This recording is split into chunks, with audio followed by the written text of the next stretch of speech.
My name is Kevin Mack. I'm the head instructor of Krav Maga Nation. We have schools in Center City, Philadelphia, Bucks County, which is about 10 minutes outside of Philadelphia, and we have a few other locations opening up in the near future.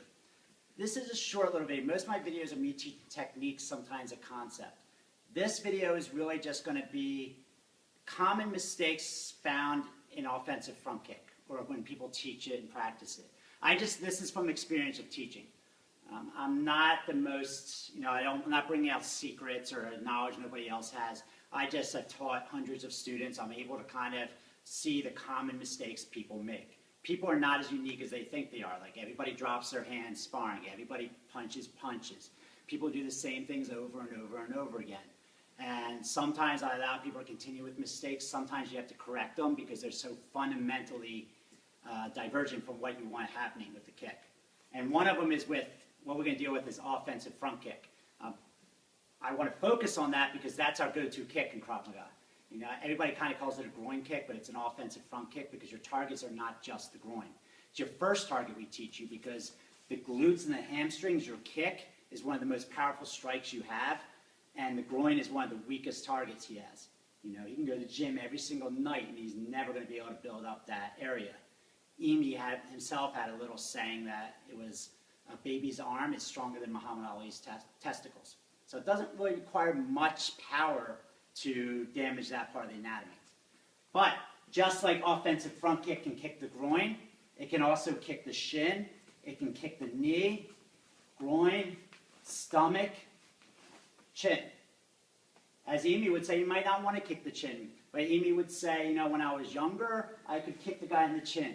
Now that I'm older, I kick him in the groin, his chin comes down, then I kick him in the chin.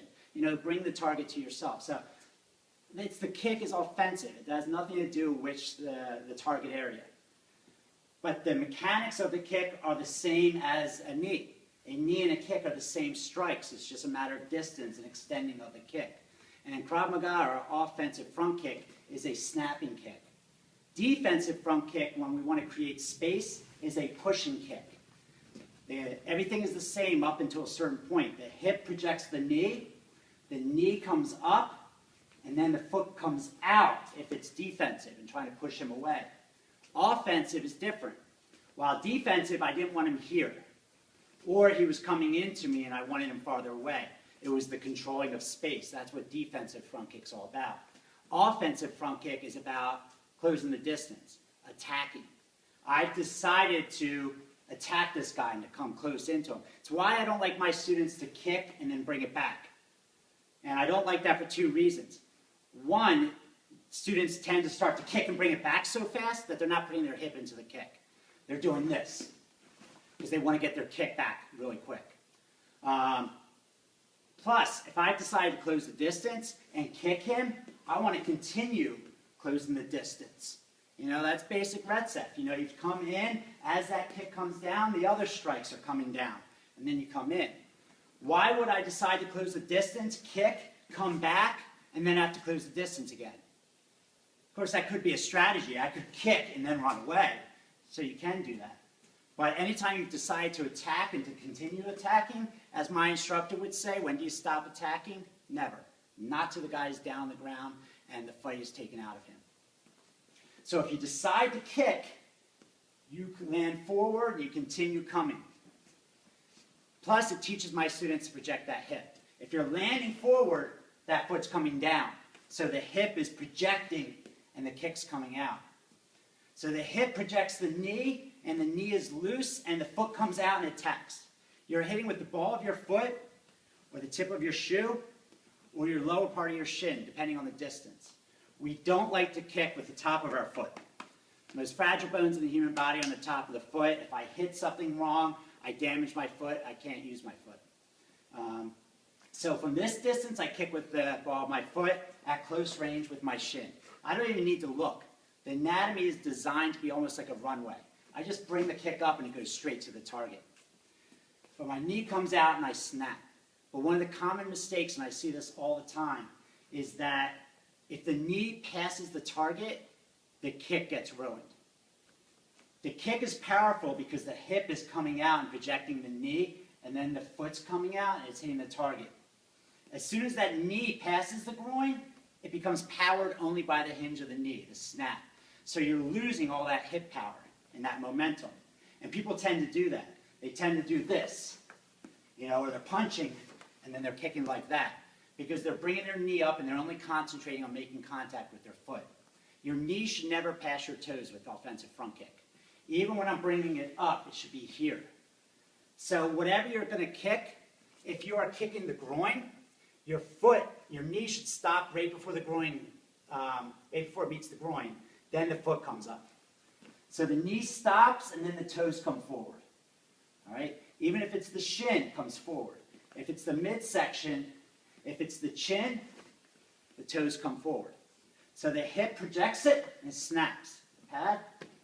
So here, there's a big difference between this and that.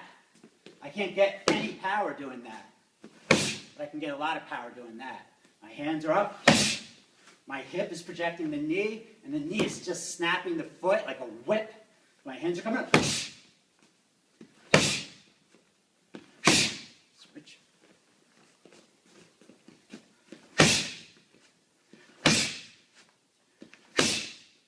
Not. All right? So those are common mistakes. Your power is generated by the hip. The hip is throwing the knee forward. The knee stops right before the target, and then the toes come past it. That's where the power of the kick comes from.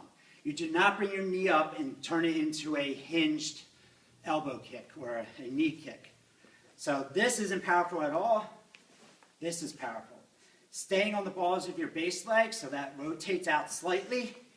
You don't really have to base or rotate out on that foot as much as you should concentrate on just staying on loose on the ball of your foot. If you throw this kick powerful enough, the foot moves. All right? I don't want the disconnect. I don't want you thinking head, base leg, kicking leg. 1, 2, 3. I want 1, 2. 1, 2. But if this is staying loose enough, the foot comes. And then the continuing attacks happen. All right? It's common mistakes. Bringing the foot back too quick and not getting the extension of the hip. Bringing the knee past the target so that your kick is weakened and it turns only into like a hinged knee kick.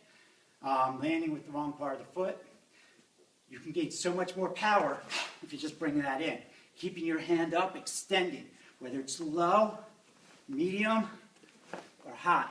That's your Krav Maga offensive front kick. A lot more you can do with that. Those are the common mistakes. Those are the things you should avoid. If I watch Krav Maga videos on YouTube tonight, I can probably see this 1,000 students doing that. All right? So try to avoid that. Keep your knee, stop your knee right before you reach the target. Keep your toes above your knee. Project that hip. Land forward. Load your body for other attacks. My name is Kevin Mack. If you have any questions, you can answer. Just email me through our website, philadelphiakravmaga.com. And we're in Philly, so come and visit us, and we can work through all this stuff together. Thanks.